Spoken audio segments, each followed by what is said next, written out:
তাহলে রাজকার্য শুরু করা যাক। বলো পণ্ডিত, বলো, সবার প্রথমে তুমি শুরু করো। মহারাজ, ছাত্রদের পড়ালেখা ঠিক মতোই চলছে। ওরা সবাই রোজ নিয়ম করে টোলে পড়াশোনা করতে আসে। বাহ বাহ বাহ, এটাই তো চাই। সেনাপতি, এবার তুমি বলো তো। মহারাজ, আমার কিছু এই উন্নত মানের অস্ত্র চাই, তাতে আমাদের শক্তি আরো বাড়বে। পাশের রাজ্য আমাদের আক্রমণ করার আগে দুবার ভাববে মহারাজ। কি দরকার বেকার পয়সা খরচা করে অস্ত্র কেনার? তার চেয়ে আপনি বরং কৃষ্ণনগরের চারপাশে উঁচু পাঁচিল তুলে দিন মহারাজ। পাশের রাজ্যের সৈন্যরা আর কৃষ্ণনগরে ঢুকতে পারবে না। যেমন মন্ত্রী মশাই তেমন তার বুদ্ধি। মানছি উঁচু পাঁচিল তুললে শত্রুরা কৃষ্ণনগরে ঢুকতে পারবে না, কিন্তু আমরাও যে কৃষ্ণনগর ছেড়ে বাইরে বেরোতে পারবো না, এই কথাটা কি একবারও ভেবেছেন? তাই তো, এটা তো ভাবিনি। আপনার মাথায় গোবর ভরা আছে মন্ত্রী মশাই। এই জন্যই তো আমি মন্ত্রীকে ভালোবেসে মাথা মোটা বলে ডাকি। সব হয়েছে ওই গোপালের জন্যে। বেটা আজ এসে থেকে আমার পিছনে জোঁকের মতন লেগে আছে। আমি গোপালকে ছাড়বো না, কিছুতেই না। এই অপমানের বদলা আমি নেবই নেব। এবার এমন একটা উপায় বার করতে হবে যাতে মহারাজ গোপালকে সারা জীবনের মতন রাজসভা থেকে বহিষ্কার করে দেন। কিন্তু কি উপায়, কি উপায়? পেয়েছি, একটা উপায় খুঁজে পেয়েছি। মহারাজ ফুল গাছ খুব ভালোবাসেন। ফুল গাছে ফোটা প্রত্যেকটা ফুলকে মহারাজ নিজের সন্তানের মতন স্নেহ করেন। তাই আমি কাল কাক ভরে রাজবাড়ির ফুল বাগান থেকে ফুল চুরি করে গোপালের বাড়িতে রেখে আসব, আর তারপর জমবে খেলা। আহা!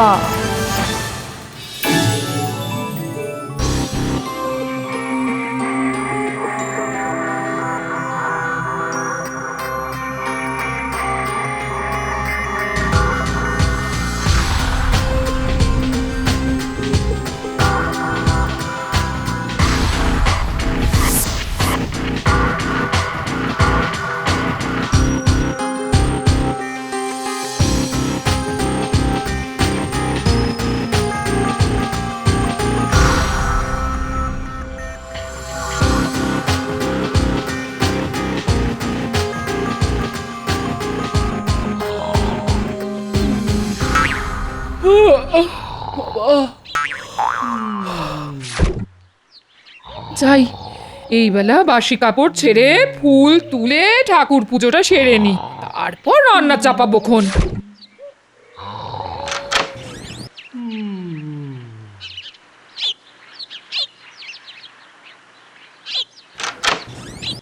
উমা, এত ভোরে দোরগোড়ায় আবার ফুল কে রেখে গেল? এ নিশ্চয় পুটির কাজ। হ্যাঁ,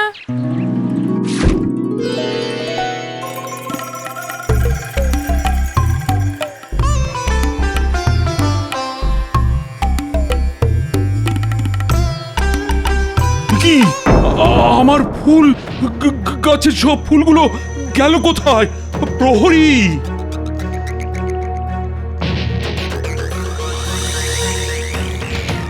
বলুন মহারাজ। এই আমার গাছের ফুলগুলো গেল কোথায়? কে তুলে নিয়ে গেল? হ্যাঁ হ্যাঁ, তাই তো, সকাল থেকে তো আমি এখানেই আছি মহারাজ।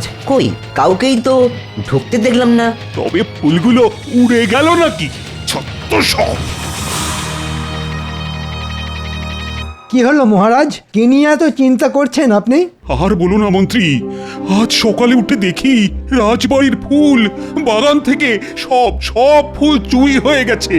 সে কি, চোরের এত বড় সাহস রাজবাড়ির ভিতর থেকে ফুল চুরি করে? হ্যাঁ, না না, এ চোর যে সে চোর নয়। আমার মনে হয় এটা রাজসভার কোনো সদস্যের কাজ।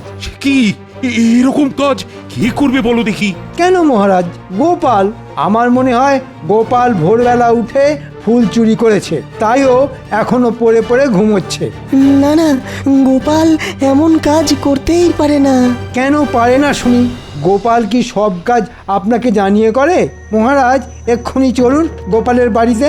তাহলেই চোর হাতে নাতে ধরা পড়বে। হ্যাঁ গোপালের বাড়িতে আচ্ছা বেশ, তুমি যখন বলছো তখন চলো দেখি একবার।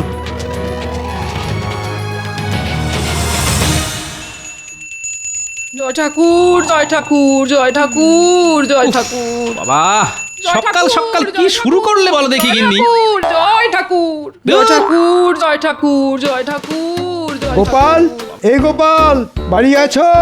বেরিয়ে এসো বলছি। দেখেছেন মহারাজ, ধরা পড়ার ভয়ে গোপাল ঘরের ভিতর লুকিয়ে বসে আছে। চলুন মহারাজ, আমরা ভিতরে যাই।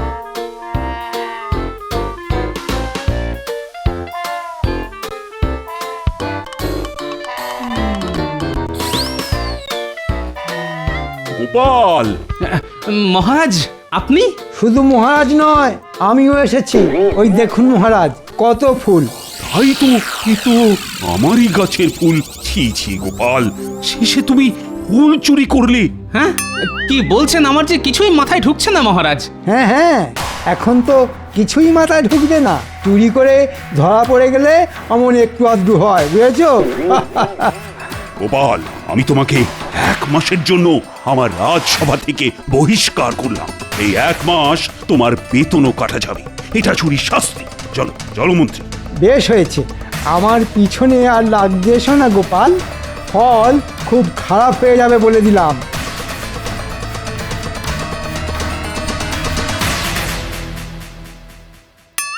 গিন্নি এই ফুলগুলো এলো কোথা থেকে শুনি? আজ সকালে ঘুম থেকে উঠে দেখি এই ফুলগুলো সদর দরজার সামনে পড়ে আছে, তাই তো আমি এগুলো তুলে এনে পুজোয় বসলাম।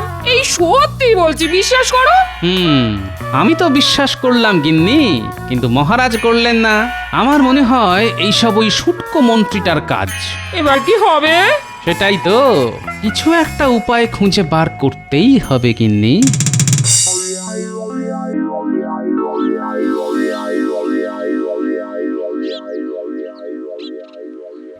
ছি ছি ছি ছি ছি, গোপাল কিনা শেষে চুরি করলো।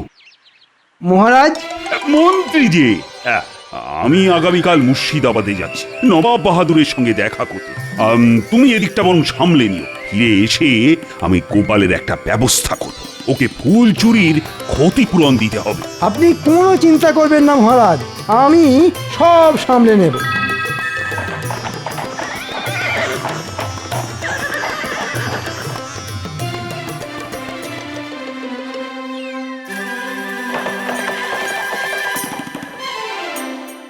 প্রণাম জাহাপানা। এসো এসো কৃষ্ণচন্দ্র, আমি এতক্ষণ তোমার জন্যই অপেক্ষা করছিলাম। কেমন আছেন আপনি নবাব বাহাদুর? হ্যাঁ হ্যাঁ হ্যাঁ হ্যাঁ, দিব্যি আছি, আমি দিব্যি আছি। আর রোজ 1 থালা করে বিরিয়ানি খেলে কেউ খারাপ থাকে নাকি? তা ঠিক, তা ঠিক। তার উপর মুর্শিদাবাদের শাহী বিরিয়ানি, নাম শুনলেই জিভে জল চলে আসে। জিভের জলকে আটকে রাখো কৃষ্ণচন্দ্র, না হলে আমি তুমি সবাই ভেসে যাবো। আজ কিন্তু তোমার জন্য শাহী বিরিয়ানি রান্না করা হয়েছে কৃষ্ণচন্দ্র। আজ আমরা একসঙ্গে বসে দুপুরের খাবার খাবো, বুঝলে? বাহ বাহ বাহ, এ তো বড় ভালো খবর। তারপর বলো, রাজকার্য কেমন চলছে তোমার? খুব ভালো, খুব ভালো। কি হলো? একটা পোড়া পোড়া গন্ধ পাচ্ছি নবাব বাহাদুর। মনে হয় রান্নাঘরে বিরিয়ানির হাঁড়ি পড়ছে। না না, উজি নিজে দাঁড়িয়ে থেকে বিরিয়ানি রান্না করাচ্ছে, এ হতেই পারে না। আপনি বরং একবার দেখেই আসুন নবাব বাহাদুর। আমি কিন্তু পোড়ার গন্ধ পাচ্ছি। ঠিক আছে, তুমি যখন বলছো তখন যাচ্ছি। তুমিও চলো আমার সঙ্গে।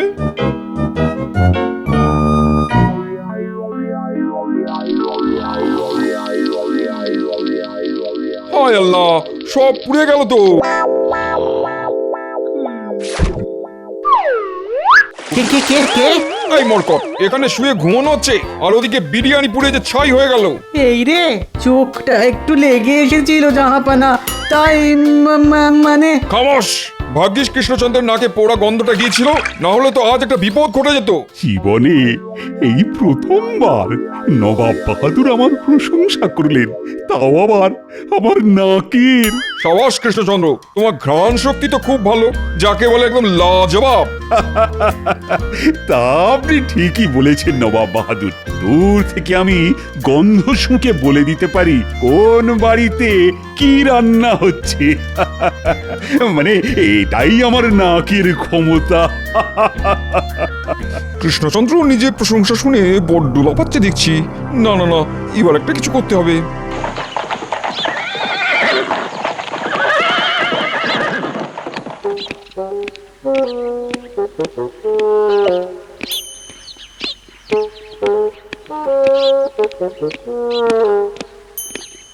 কি বুঝলে উজির?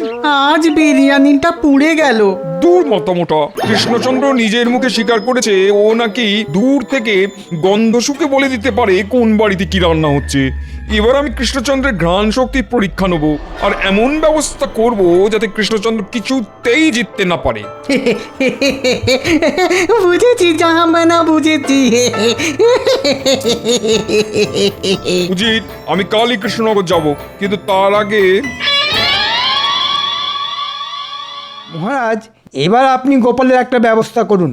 ওকে শুধু 1 মাসের জন্য বহিষ্কার করলে শাস্তিটা বড্ড কম হয়ে যাবে। ঠিক ঠিক বলেছ মন্ত্রী। গোপালকে ক্ষতিপূরণ বাবদ 10 মোহর দিতে হবে। এবার ঠিক আছে মহারাজ। নবাব বাহাদুর, আপনি তোমার পরীক্ষা নিতে এলাম কৃষ্ণচন্দ্র। পরীক্ষা? কিসের পরীক্ষা নবাব বাহাদুর? গতকাল তুমি কি বলেছিলে মনে আছে? বলেছিলে তুমি নাকি দূর থেকে গন্ধ শুকে বলে দিতে পারো কোন বাড়িতে কি রান্না হচ্ছে। বড্ড দিমাগ হয়েছে তোমার নিজের ঘ্রাণ শক্তির উপরে, তাই তোমাকে আমার কাছে পরীক্ষা দিয়ে প্রমাণ করতে হবে সেটা। সে কি? কিন্তু কিভাবে সেটা প্রমাণ করব নবাব বাহাদুর? এই তো আমি সব ব্যবস্থা করে নিয়েই এসেছি। দেখতে পাচ্ছ উজিরের হাতে 2টো সাদা ফুলের মালা আছে। এর মধ্যে একটা আসল ফুলের মালা, আরেকটা কাগজের ফুলের মালা। তোমাকে শুধু গন্ধ শুকে চিনতে হবে কোনটা আসল ফুলের মালা। ও, এই ব্যাপার। তবে একটা শর্ত আছে কৃষ্ণচন্দ্র, তোমাকে এই কাজটা করতে হবে মালা থেকে 10 হাত দূরে দাঁড়িয়ে। হ্যাঁ নয়, হ্যাঁ। তোমার হাতে আজকের দিনটা সময়। আজকের মধ্যে গন্ধ শুকে আসল আর নকল ফুলের মালার তফাৎ করতে না পারলে আমি তোমার গর্দান নেবো, এই আমি বলে দিলাম। চলো উজির, আজ কৃষ্ণচন্দ্রের গর্দান নিয়েই তবে মুর্শিদাবাদে ফিরবো। চলুন চলুন জাহাপানা, চলুন।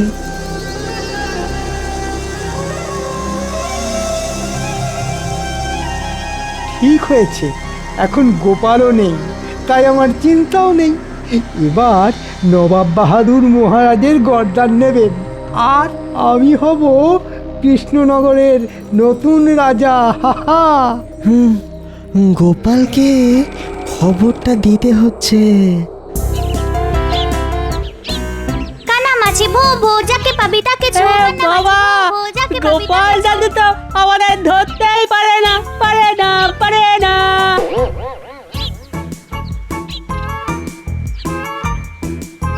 কানামাছি ভো ভো, যাকে পাবি তাকে ছো।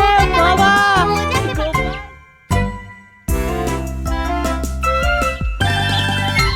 গোপাল, ও গোপাল, গোপাল।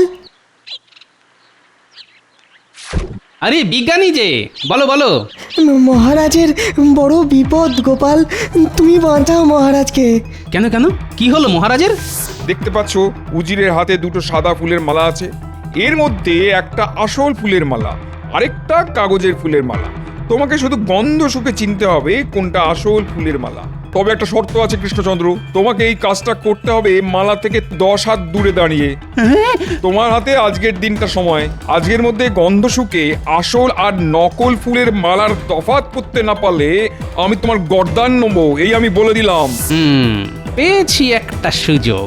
ঠিক আছে বিজ্ঞানী, আমি যাব, কিন্তু গোপাল সেজে নয়, ছদ্মবেশে। আর শুধু নবাব বাহাদুরকে নয়, যে আমার বাড়িতে ফুল রেখে গেছে তাকেও গোপাল আচ্ছা করে শিক্ষা দেবে।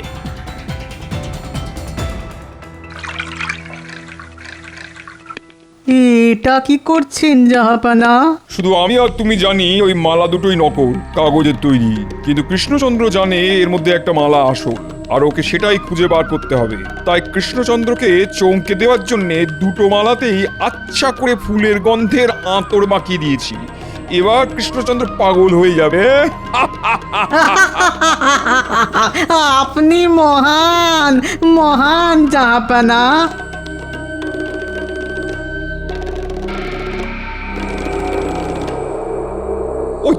ওই তো কৃষ্ণচন্দ্র এসে গেছে। এসো কৃষ্ণচন্দ্র, এসো এসো, নাও নাও নাও, এবার গন্ধ শুকে বলো দেখি কোনটা আসল মালা আর কোনটা নকল। ইয়ে মানে চেষ্টা করে দেখি একবার তাহলে। আহ, এই মালাটা থেকে তো ফুলের সুগন্ধ পাচ্ছি। আমার মনে হয় এই মালাটাই আসল। দাঁড়ান দাঁড়ান, আগে আর একটা মালার গন্ধ তো শুঁকে দেখুন।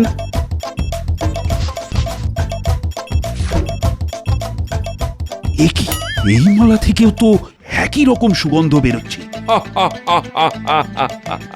কৃষ্ণচন্দ্র এবার ফাঁদে পড়েছে। আমাকে আরেকটু সময় দিন নবাব বাহাদুর। আজকের মধ্যে তোমাকে আসল মালাটা খুঁজে বার করতেই হবে কিন্তু কৃষ্ণচন্দ্র। সবে তো সকাল, এখনো তোমার হাতে সন্ধে পর্যন্ত সময় আছে।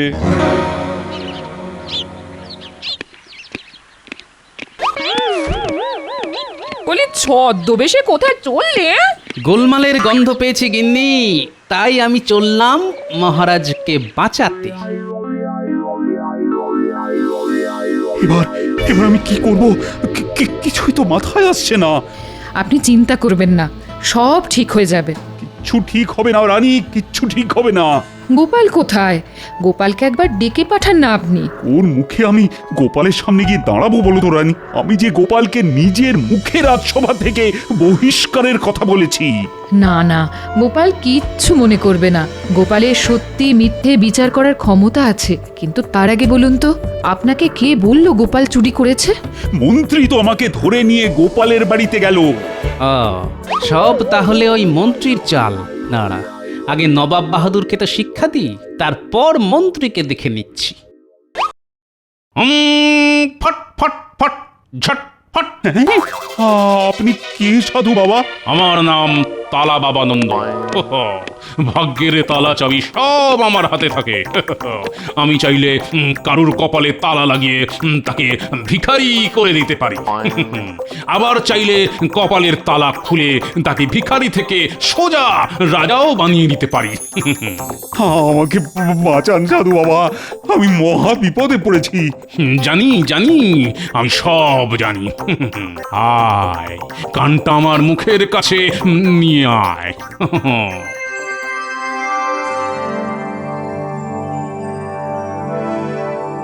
বাহ বাবা বাহ, এ তো দারুণ উপায়। যা গিয়ে নবাবের মুখের উপর জবাব দিয়ে আয়। ততক্ষণে আমি তোর ঘরে তোর পালঙ্কে শুয়ে একটু বিশ্রাম নিয়ে নি। হ্যাঁ, এমন সাধু বাবা তো আগে দেখিনি। আজ থেকে আপনি আমাকে নিজের দলে নিন নবাব বাহাদুর। আমাকে একটা সুযোগ অন্তত দিন।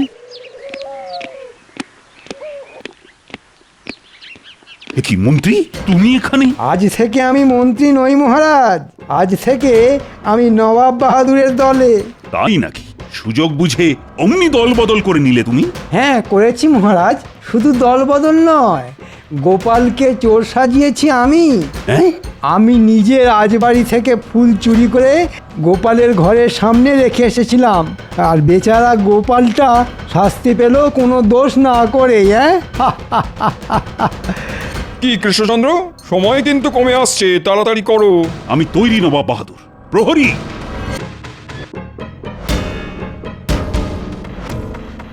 রাজবাড়ির ফুলের বাগান থেকে সব ফুল তুলে এই ঘরে নিয়ে এসো তো। এবার ওই ফুলগুলো জানলার ধারে সাজিয়ে রেখে দাও।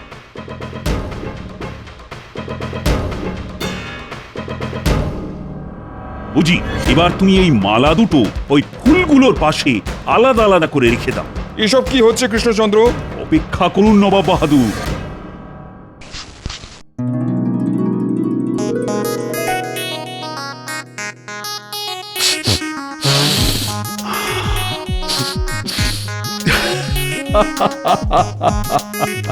নবাব বাহাদুর, এই মালা দুটোই নকল, দুটোই কাগজের ফুলের তৈরি। হ্যাঁ, বলো কি? এটাই আমার উত্তর নবাব বাহাদুর। এবার আপনি বলুন, আমি ঠিক না ভুল? এ কি হলো জাহাবানা? রাজা কৃষ্ণচন্দ্র কি করে সত্যিটা বলে দিল? সেটাই তো আমি ভেবে পাচ্ছি না। হ্যাঁ, মহারাজ জিতে গেলেন। মহারাজ, আমি আপনার মন্ত্রী মহারাজ, শুধু আপনার মন্ত্রী, আমাকে ক্ষমা করে দিন। না না না, মহারাজ আপনাকে ক্ষমা করলেও আমি আপনাকে এত সহজে ছাড়ব না মন্ত্রী মশাই। আমি জানি আপনি আমাকে ইচ্ছে করে চোর সাজিয়েছেন। কে কে তুমি? হ্যাঁ, গোপাল। গোপাল তুমি? হ্যাঁ মহারাজ, আপনার বিপদ শুনে আর ঘরে বসে থাকতে পারলাম না। আমি সত্যি ফুল চুরি করিনি মহারাজ। থাক গোপাল থাক, আমি সব জানি। মন্ত্রী নিজের মুখে সব স্বীকার করছে। কি হলো? ওনারা অমন করে ছুটে পালালেন কেন? লজ্জায় রানী, লজ্জায়। গোপাল না থাকলে আমাকে পালাতে হতো তোমাদের সবাইকে ছেড়ে। গোপাল এইবারও আমাকে বাঁচিয়ে দিয়েছে। তার মানে সাধুর বেশে ওটা তুমি ছিলে গোপাল? কিন্তু গোপাল সাধু সেজে আপনার কানে কি এমন মন্ত্র দিল আমাকেও একটু বলুন। খুব সোজা রানী। গোপাল বলল মৌমাছি আর প্রজাপতি একমাত্র আসল ফুলের উপরই বসে মধু সংগ্রহের জন্য। ব্যাস, অমনি আমার কাছে সবটা জলের মতো পরিষ্কার হয়ে গেল। নবাব বাহাদুর যে দুটো মালা সঙ্গে করে নিয়ে এসেছিলেন সেই দুটোই কাগজের তৈরি, আর তাতে একবারের জন্য প্রজাপতি আর মৌমাছি বসেন। যেমন গোপাল তেমন তার বুদ্ধি।